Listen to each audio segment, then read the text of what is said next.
Good morning, everyone. Let's call to order our Board of County Commissioners meeting for Wednesday, July 14th, 2021.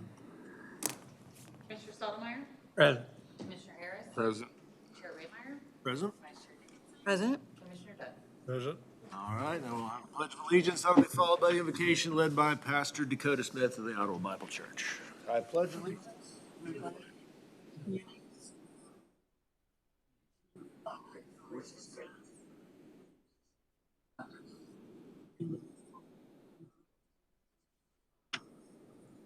All right, good morning, Pastor. I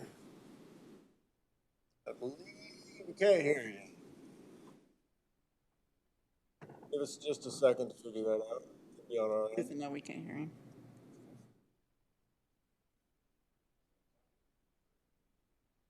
Huh. I think we had trouble with him last time.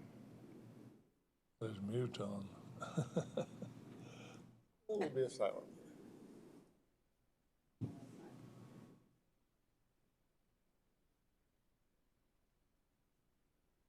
Tell us when it's. Pastor, are you muted? He's not muted?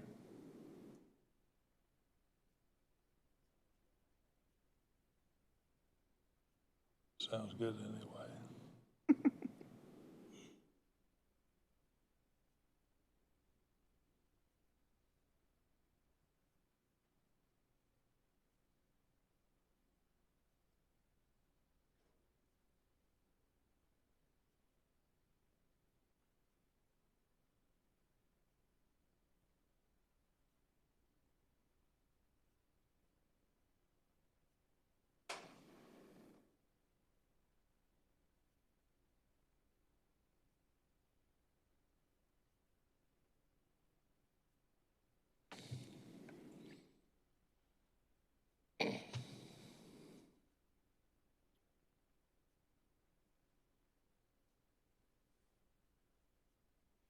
Just in a few more minutes here.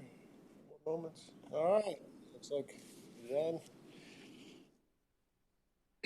Thank you.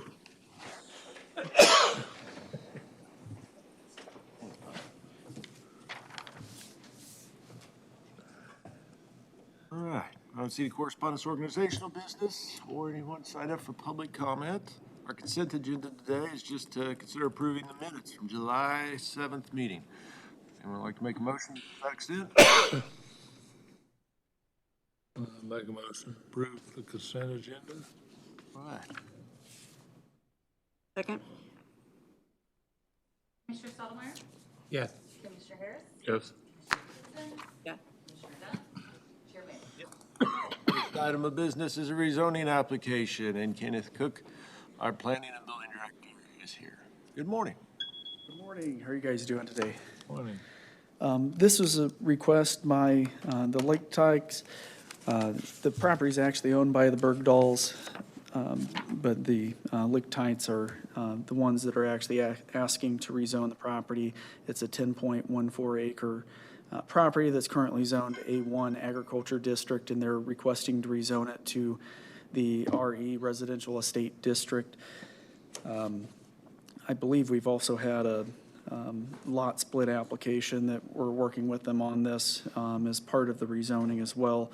The Planning Commission did recommend approval of the rezoning of the application, and I believe that was a unanimous approval of that request. Staff also makes a recommendation of approval of the rezoning request, and I'd be happy to answer any questions that you guys might have. Just for perspective, and some of you might know this, but Mrs. Lichtai is a Bergdahl. Like, this is her father's land that they are. And so there's certainly a connection between the families. Okay.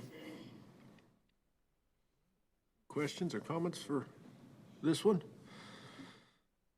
If not, would anyone care to make a motion to approve application 2105, 1869?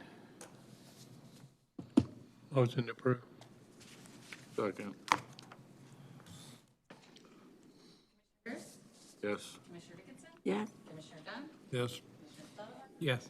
Chair Raymeyer? Yes. Our second item of business is to consider accepting a resignation for the County Planning Commission. Yes, Commissioners, we did receive a request from Nancy Mask, or I guess a resignation letter from Nancy Mask.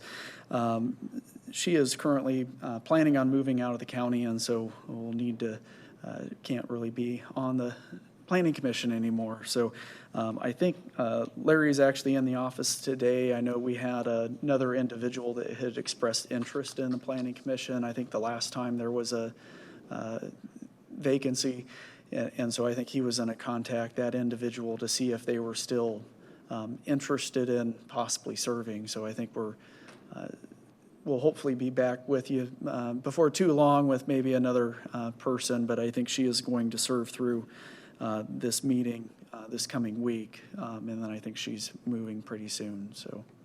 All right.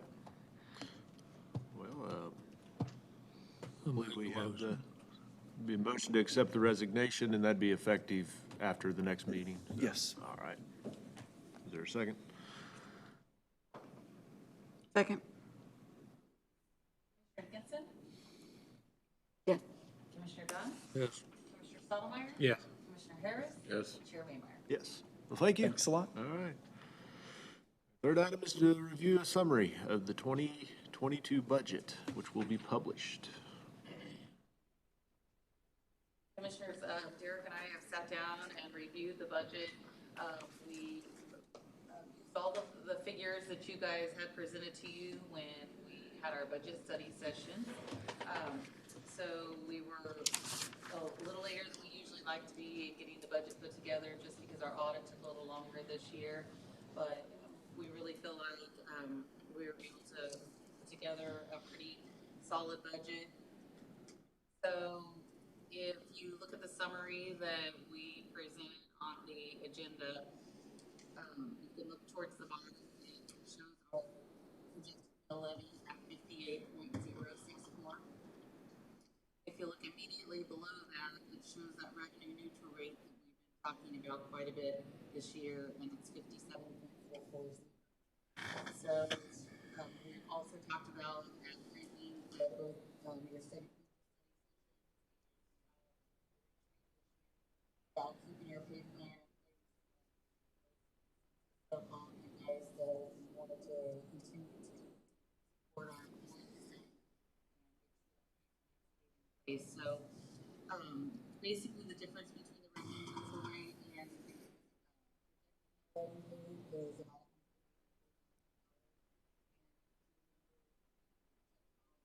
the cost to go up 200. So we are even below.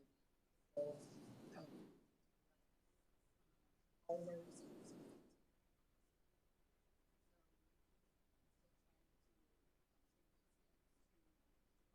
we keep building so that we make sure that we have to the projects that we're planning on. So, questions about the budget? And I would chime in before we take questions. 184,000 above revenue neutral. For perspective, that is in an almost $30 million budget. So we're not far above revenue neutral.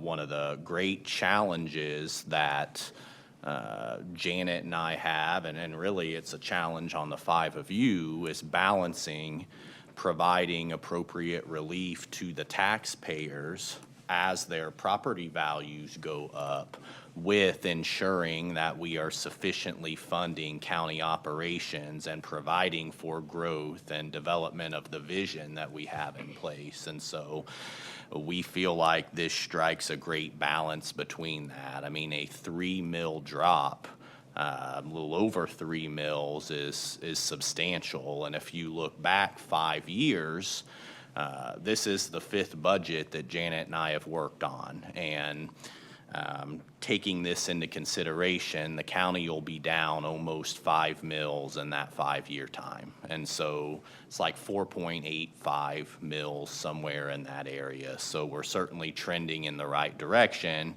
but we're also able to build our reserve balances. As you all well know, we're improving our facilities, we're improving the quality of employee we're able to get. So certainly we're trending in the right direction, and all the while providing relief to the mill levy.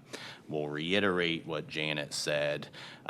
We have made no substantial changes to, you all reviewed all of the individual budgets at your study sessions. Janet is basically putting those into the spreadsheets, and you know, that's basically, we've tweaked some things here and there, but that's basically, you know, it's spitting out a mill decrease of about 3. So certainly welcome any questions. What were we down last year? You remember? It was like 0.8 mils. Hey, about 1. Yeah, and the year before that was like 0.7, somewhere right in there.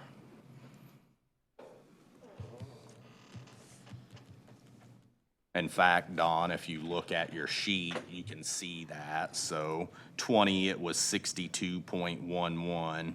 21, it was 61.2. And then 22, it's 58.06, so. Something that, common complaint or comment we get is, you know, lower the rate, but my value went up, I'm paying more taxes anyways. This is, you know, and that, I think, is what caused a lot of the legislation with the Truth in Taxation Act and all that. And it's an understandable complaint. But so our difference in revenue, that $100 and some thousand over 30 million, that's 0.3%. There's no doubt that the county has added, just look at all the new housing and the all the activity going on, things that have been built in the last year. There's no doubt that countywide, there was at least 0.3% of valuation added, which means there's more than 0.3% of new taxpayers, people to help, you know, pick up that. So certainly can't speak to every individual property on any individual parcel of land, but as a generality, that's not the case. You know, the mill is going down, and it's a legitimate, as a whole, tax savings. So I think you also have to take into consideration inflation, and I think everyone knows that in their household budget that services continue to go up, even though absolutely, you know, their paycheck doesn't go up very much. So basically, our paycheck's not going up very much next year, and we're still going to continue to provide all of the services, and we're going to give our employees the raises that will actually probably cost us more than the amount that we're going up. sure. The county's certainly not immune to inflation ourselves. We take a lot of things to make a county run. Absolutely. Such as rock and culverts are the obvious things, but medication for the ambulance and food for the jail, and there's just a lot of things you don't think of as well, so.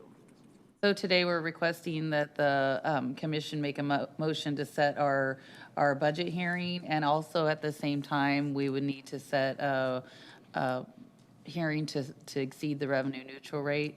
So we need to do, to set both of those hearings. They can be on the same date. The new timeline that they have to be between is August 20th and September 20th. So we've suggested a proposed date of September 8th, which is a Wednesday. We generally do that in the evening time on that date. Any conflicts with September 8th for anyone? Doing that in the evening? What time do we normally do? 6 or 6:30 is, I feel like, what we Yeah. normally. 6. Want to do 6? I'm fine with that. Anyone else have any problem? Okay, the other thing that, that we are requesting is that we have 2 months left pretty much before we have to present this budget to the public. Derek and I have reviewed this. We feel very confident in what we're presenting you today at 58.064.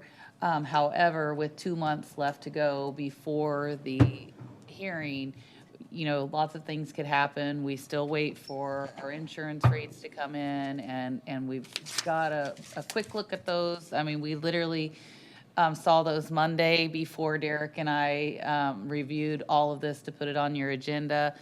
So Sarah, you really hadn't had a chance to dive into that. So we would like for you guys to allow us just a little bit of leeway from what we've presented from you today. So we would ask that you guys set the hearing date and allow us to publish with an estimated mill rate of 58.5. And that gives us just a little over $100,000 leeway in case, something changes with our employee benefits and we need to make some changes to the budget or anything else in there that we see that's an issue. And to be clear, we're not forecasting that this happens. Like, I want that mill to be 58.06 but just in case something comes up, because if you publish at that lower mill, you're kind of stuck there, whereas if we publish at 58.5, we can always, and you can always go the other direction and lower it even more, so. Till all those variable costs we don't have control over are locked in. It's a moving target, isn't it? Yep. All right. The other thing we haven't talked about is that this is our mill levy, and we don't have control over the cities or any other entities, so your taxes could still go up, but not on our dime. And please know that, you're looking at a September 8th hearing. If you guys want to review, you've reviewed all of the individual budgets, but if you want any information, any more info about how it all came together, please don't hesitate to ask. We just had a department head meeting yesterday that I'll talk more about, but our budgeting, is really among the things that we do. I feel like we do the very best. Like, I walk the five of you through every single line of that, every spreadsheet, every data point, would be happy to show you exactly how we came out to this number. Please don't hesitate to ask. If you're in the public and you're listening to this and you have questions, please do not hesitate to ask. Janet and I both, we're proud of our budgets and we love talking about them, so please don't hesitate to reach out to us.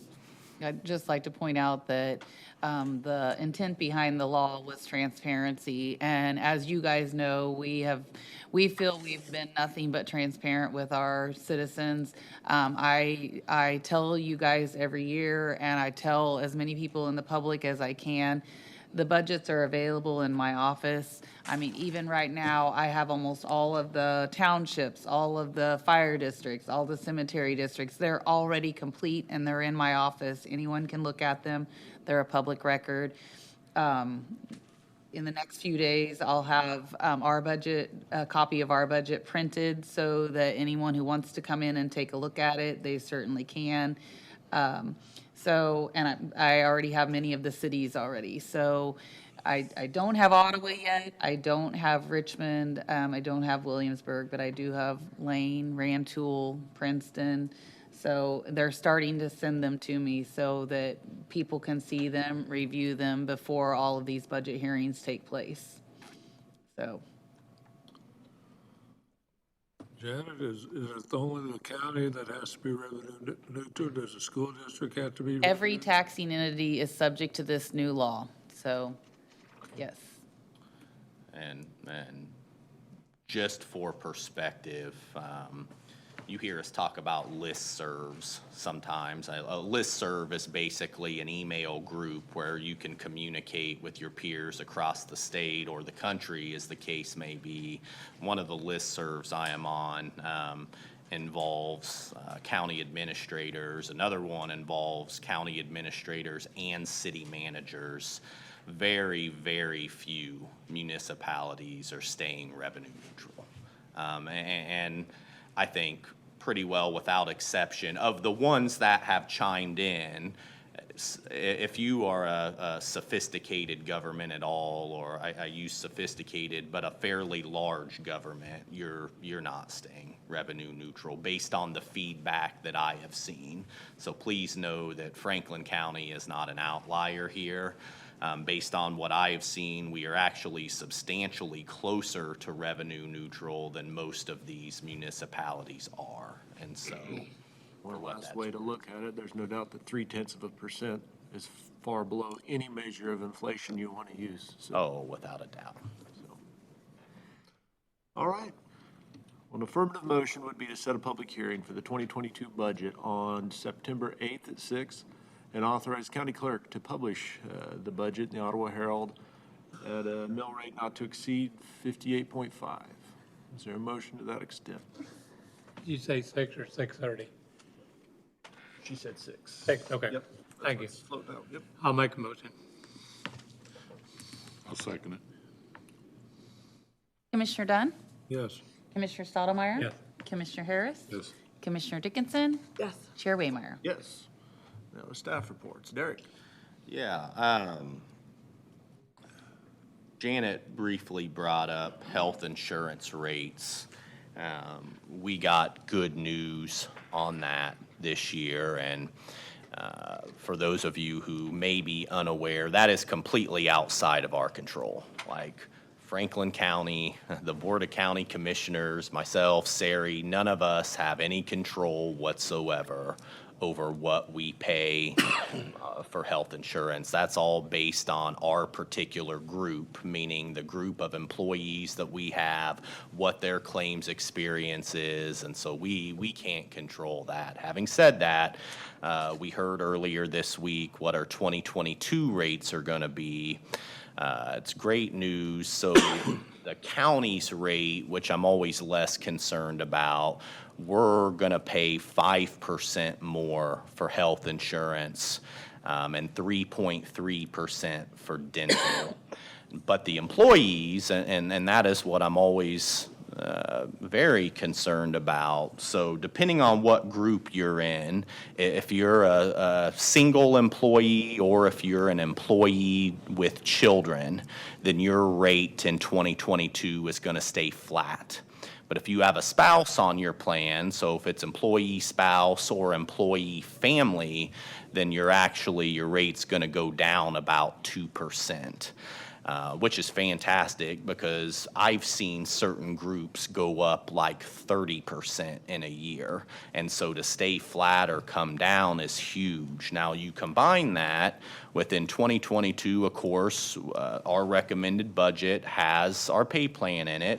So you're looking at a 2.5% increase. And on top of that, we normally budget for a 1% COLA in 22 because the CPI is, I mean, it's high right now. We've asked for a 1.6% COLA, and that is built into those numbers. And so you're looking at flat or declining health insurance and the opportunity to get a 4.1% raise in 2022, which, I mean, that's something that will be felt. I mean, we've gotten complaints and it's so frustrating because there's just, you want to do more, but there have been years where even with our pay plan, we've had people go backwards because their health insurance has increased by so much. That's not going to be the case, thankfully, in 2022. Everybody will get a raise, 4.1%, provided they get a good eval, and they're going to feel it this year. So we're certainly happy with where we're at. When we do the 4.5% COLA, that of course doesn't change our pay scale. It doesn't move up to 4.5% at all, does it? So new employees are still coming in at that low rate. Everybody that's currently an employee gets moved up almost 5%, but Right. We do shift the ranges, and we typically do that about every other year, but Okay. that is a separate item that Yeah. we bring to the five of you for your review and approval. So Sure. yes, we do. I mean, we didn't last year because of COVID and uncertainty when we were scheduled to, but yes, we incrementally, because if we don't do that, I mean, we're fall just behind pretty quick. gonna continue to fall further and further behind. I thought it'd be a logical time about the same to do that. Of course, you don't want to, you hate to bring on somebody new who's making the same thing. Somebody who's been there for a year, that's no good, but at least, assuming you aren't hired exactly when the COLA comes out, there is at least some separation. But that'd be a logical time because there's no additional cost to shift it then. If everybody just got a 4.5% raise, nobody's making the minimum. So, I mean, we could, Yeah. without penalty, shift the salary ranges at that point, if that makes sense.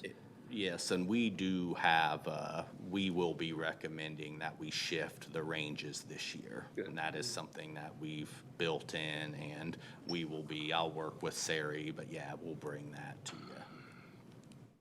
Yep, absolutely. Had a department head meeting yesterday, great meeting. Great meeting. Primary purpose was to introduce Kenny Cook to the team because there were several members he hadn't met. But we did talk about workforce issues, and that is what I perceive to be the county's greatest challenge moving forward. Something that you know, I have been thinking about for a long time, something that Sari and I discuss on a weekly basis. It's a tough market. I don't have to tell the five of you that, but you know, and it's not just Franklin County, it's not just state of Kansas, it's nationwide. And you've got fast food businesses that are going out of business right and left because they can't find staff, or they're lowering their you know, they're shortening their hours. And you just think about that. Fast food places in America that can't stay open, can't make it. You've got companies that are just expressly advertising, we're not going to do background checks, we're not going to drug test you, just so because they're trying to get bodies. I mean, it is a massive problem, and it's not just entry-level employees. You've got positions making 60, 70, 80 grand that are having difficulty finding qualified applicants. And so just know that that's a problem we're going to be facing, and we're going to do everything we can. We're already getting creative. We'll continue to be creative. We all know that workforce in this community is an issue.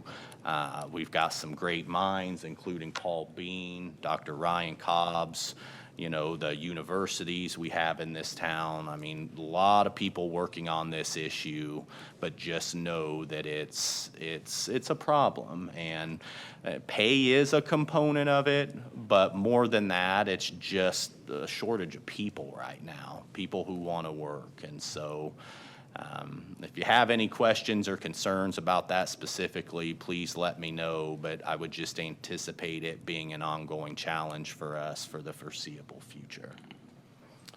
I believe that is all I have. Cole, thank you.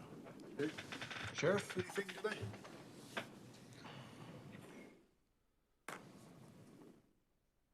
Morning. As Derek shared, we did have that leadership meeting yesterday, and I've shared that insurance rate information and some of the budget considerations with our people by email, and I've had a lot of good feedback. So very much appreciated that pay plan that you guys put in place a few years ago is being protected, and that's a huge thing for our staff, and we really appreciate that. This last weekend, we made it through the Richmond Fair. I would say unscathed, but if you were out there Saturday morning, you got a little wet, and it was quite a mud pit down there for a while.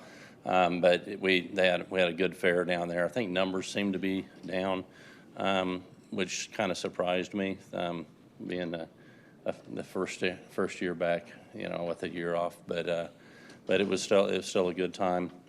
We have the Franklin County Fair that's going on now. We've already had a couple incidents where animals got out and were running at large, and so we had to kind of help corral some of those. But we should have a good time down there as well. And I know they changed some things up this year as well with some of their activities. So you will see our full-time deputies as well as some reserve deputies out there throughout the fair, and we'll be participating in that as well. Yesterday, Erin Laurie, from the health department, I reached out to her and asked her to develop a class for us about the benefits of proper nutrition and exercise for our staff. And yesterday, she presented the first two classes of that. Very well received. I went yesterday afternoon. Erin does a great job. She has an intern over there as well. Ethan, I believe is his name, and they did a great job with the class, and the feedback that I've had from all my staff was really good. It was a reminder of, we knew we weren't doing things right, but now we know exactly what some of those things are. So she'll be there tomorrow as well to give the 2 more sessions of that. We break it up just to allow all of our staff the opportunity to attend. And so I just wanted to acknowledge her and her efforts. If you've never been to one of Erin's classes, she does an outstanding job, very engaging. So we appreciated that. That's all I have, unless you guys have questions for me. Hi, Jeff, when I saw you yesterday, you seemed happy. I mean, if anything, there was a glow about you. And now I know it's because you got to spend some time down in Richmond. Yeah, I'm sure How's that is it. effect on people? You're probably right, Derek. You know, well, every time now I am from there, I think all of you know that, but it's a pretty special place. Yeah. Thanks for bringing that out. All right. Paul, anything? I don't have anything to say about Richmond today, but good morning, Commissioners. I want to reiterate what Derek said. We are spending a lot of time on workforce. That is the key issue for existing industry as well as attracting new industry, and that means education and pipelines as well as housing. I had a business just as recent as yesterday. They're hiring an employee and they can't find an apartment anywhere in Ottawa. And that's the second time that's come up in the last 2 weeks. So they're going to have to live out of town and commute to work. So we definitely have a housing issue that's pretty severe right now in our community. If we want to get more rooftops and more people living here, which is what we need, we're going to have to address that. And we are working on that. I will give a report to the City of Ottawa. As you know, FCDC did purchased a housing study for $9,000, and I've done some interviews with some of our most active builders and some of the city staff, and so I'll give a report to the City Commission in Ottawa next Monday, and then I'll bring a report to you all next Wednesday, I believe, is when we're scheduled. So I'll have more to say on that for you next week. In addition to that, I just want you to know we're continuing to do outreach into the county communities. I'll be in Wellsville tonight to present, follow up on their strategic planning session and kind of present to them some ideas on some tasks and some objectives and see if that commission agrees, and then we'll start moving on those as quickly as we can. A lot of opportunity in Wellsville. I have been trying to help Princeton with their runoff water issues from the excessive rain. They were really struggling with that, and so I tried to connect them with 2 of our member engineering firms. One of them has submitted a proposal to Princeton, and the other one declined to do so at this time. So they do have one option there for an engineering study on what to do with their wastewater. I'll be at their meeting next month and try to help them with that. I visited with the city clerk in Rantoul yesterday, following up, Dawn, on the questions about their Biden stimulus money. And I had an incorrect email for them, and so we got that communication. I sent all that out to each of the cities in June, but they didn't get it, so we got that corrected. And they're eligible for about $29,000. And these smaller communities, as you all know very well, are run by volunteers and just folks or part-timers. And so trying to help them as much as we can with some stimulus money that they're all deserve to get. So hopefully we can get that out to them as they need it for their projects, just like Princeton could use some of that for their engineering study. And I know Rantoul could certainly, and Wellsville, and on and on and on. So just want you to know we're trying to not just work on proximity park and housing, but continue to reach out to the communities and see what we can do to help them. Happy to answer any questions. Are the apartments, priced too high, or they're just not? No, they're not available. No, they're full. There's just nothing there. So we don't have enough apartments. We don't have enough single-family, multifamily, anything we live in, we don't have enough. And prices are high. And prices are high. Yeah, that's right, Colt. So, okay, thank you. Thank you, Paul. Kitty, anything, Dad? You all right? All right. Go ahead, David. Okay, so we've got some good news on a couple of bridges. The bridge on Stafford Road just west of Iowa Road up near Centropolis, and then also the Jackson Road Bridge deck out by the Miami County line. Both of those were overlaid last week by Kilo Construction. Both of them look great, and I'm hoping that, especially on Jackson Road, that we get several years of good use out of that. It's so much better than it was. It's really not even comparable. So that'll help that community out quite a bit.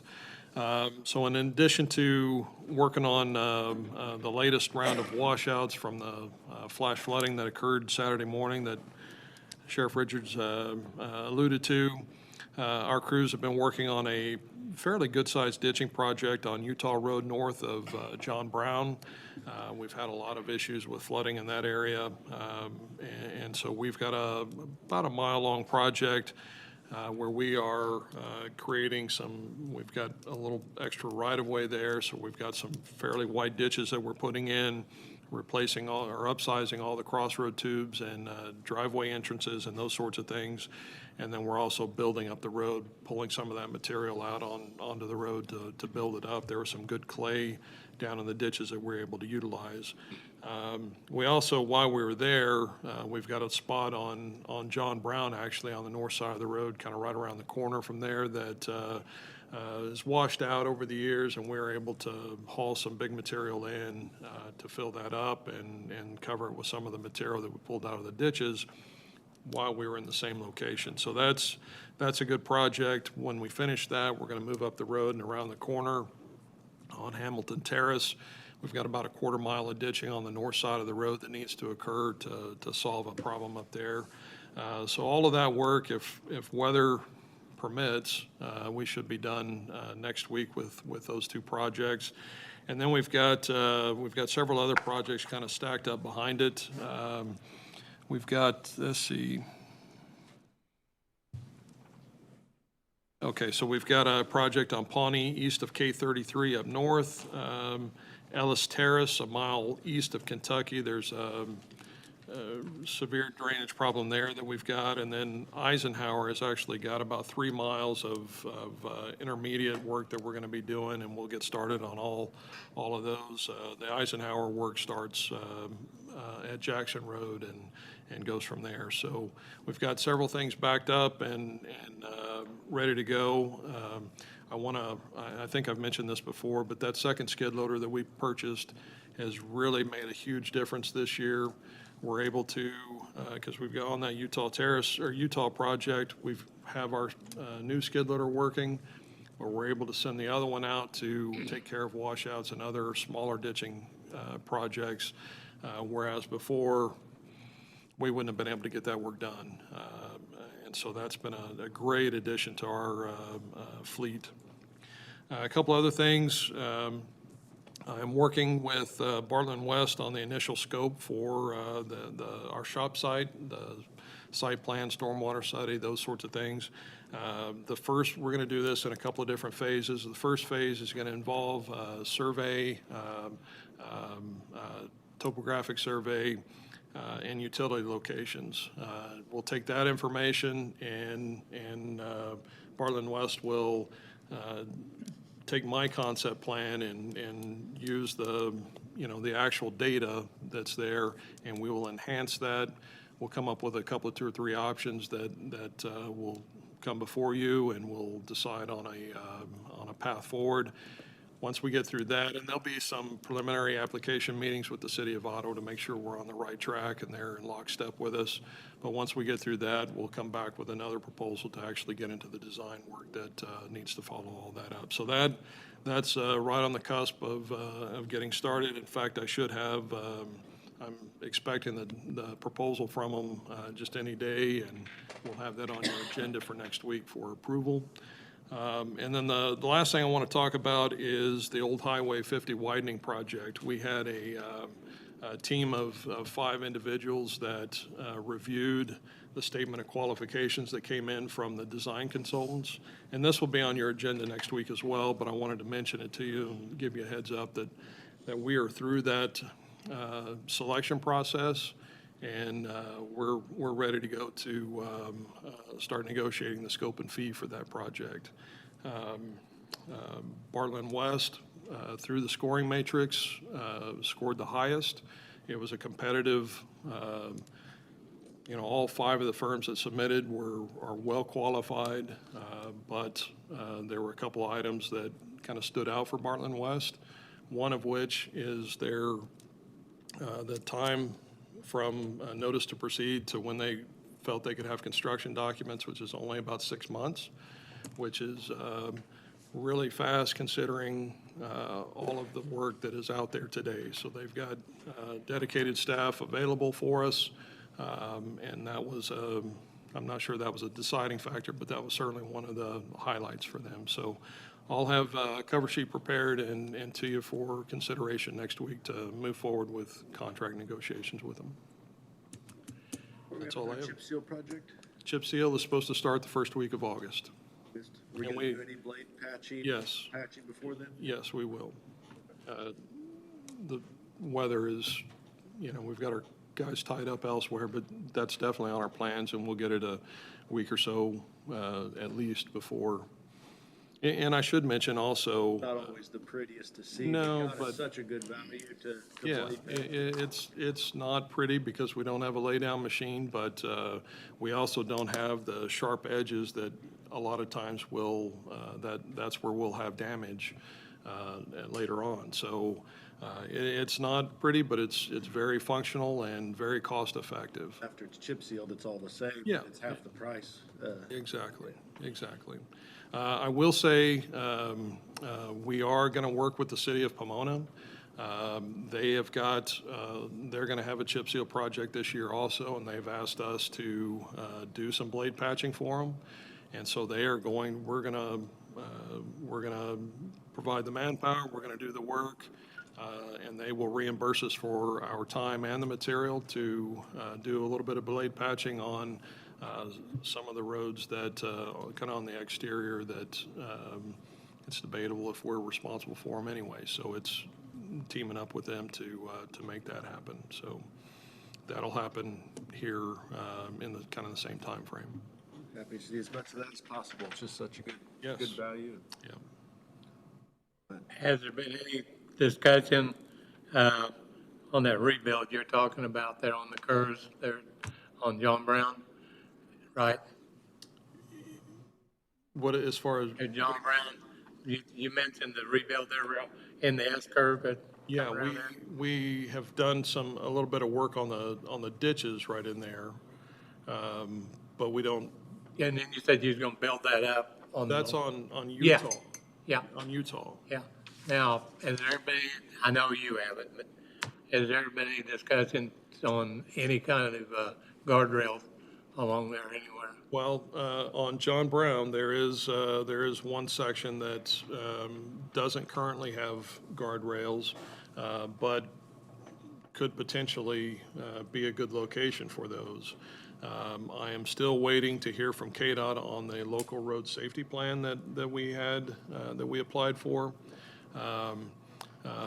But my intentions is to make sure that project is identified in that local road safety plan so that eventually we will be able to apply for high-risk rural roads funding, which is the next step after the local road safety plan. So I've got a path forward for that, but in the meantime, we're, working on the ditches and trying to make that a little better I situation. just wanted to know if it was in the discussion. I know that's something you locked in, but Yeah, yes, sir. That's Thank you. long-range plans. Well, thanks, David. Welcome. Janet? Commissioner's comments. Don? I did go to Rantoul the other night, and we discussed Paul's. And I said, he was out of town Monday night. He intended on being there to help him. And I give him his contact and everything. And I'm glad they jumped right on it. Because so many of the little communities don't do that, I think they're a little nervous about it when they see that. The old saying is nothing's for free. So they're a little nervous about getting it. I assured them that Paul could give them all the right information, head them in the right direction. And if there was availability for a little community like that to get $28,000 for cement infrastructure work, this was their golden opportunity to get that done. They just kind of went over. They are under contract now. They do have a codes enforcer, the city of Rantoul, along with Princeton and Richmond, if I'm correct. Those three jointly use the same person. So that's a step in the right direction on that part. That's about main, and then our discussion there. A lot of it was just basic reports. We are having our first face-to-face solid waste authority meeting tomorrow in this room at 9 o'clock. If any of you are interested, be the first one. We've had a new coordinator since last March of last year, and this is the first time she's ever met with all of us face-to-face. It's all been Zoom, but we feel that she's been doing a pretty proficient job for being under the circumstances she's been faced with. So she did a lot of good jobs of getting a lot of local communities some recycling grants and working with them and work. I think we'll have a speaker there from Ripple Glass Yeah. tomorrow. Yes, that's correct. And I will mention that the last time that our coordinator met with us face-to-face was during her interview. And she wasn't our employee at that time. It was the interview process, so. Wow. But that's about all I got. Only other thing is, have been working with Paul a little bit. He's had him get in touch with Project 17. We're still trying to trying to do something where maybe we can do a gathering of economic development from our 6 county. Maybe there's something we can do, and maybe we can get somebody in to just like you did with the goal sessions we had in Wellsville, strategic deal. Maybe we can do something like that even, to get the 6 counties, because it doesn't hurt that, we can help each other if we can, So I think we're all in the fight together, so no more fight each other. We'd rather fight together. So that's all I got. I've nothing to add, Cole. Do we have a joint lunch this month? Next week at the A week school. from today? At the school district, I believe. Anything else? Last Wednesday, we had our LEPC Emergency Preparedness Meeting. It was the first one we've had since last January. So it was the first one we've had, period.